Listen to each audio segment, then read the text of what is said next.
Kris Aquino may matinding mensahe kay Paolo Avellino. Botong-boto nga ang Queen of All Media sa relasyon na namamagitan ngayon kina Kim Chiu at Paolo Avellino. Ayon kay Kris Aquino ay tinuturing na niyang anak si Kim at ayaw niyang mayroong maging masamang mangyari dito.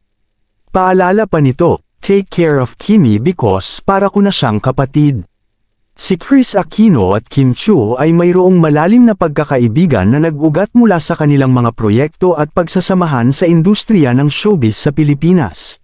Si Kris Aquino, bilang isang prominenteng celebrity at TV personality, ay kilala sa kanyang pagiging supportive sa mga kaibigan at kasamahan sa industriya.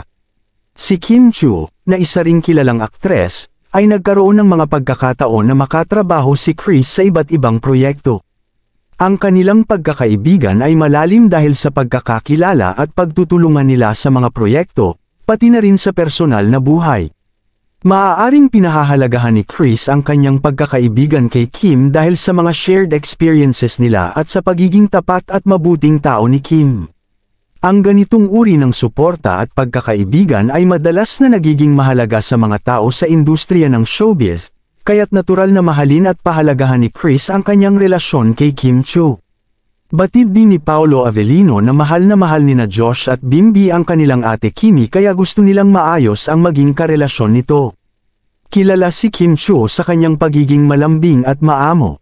Sa kabila ng kanyang pagiging sikat na aktres, ang kanyang personalidad ay madalas na inilalarawan bilang warm at approachable.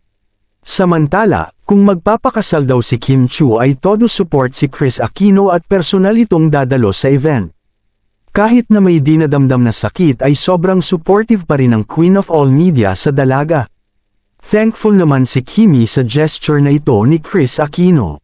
Anong masasabi ninyo sa balitang ito? Comment down below. Maraming salamat sa panunood at huwag kalimutang mag-subscribe for more videos.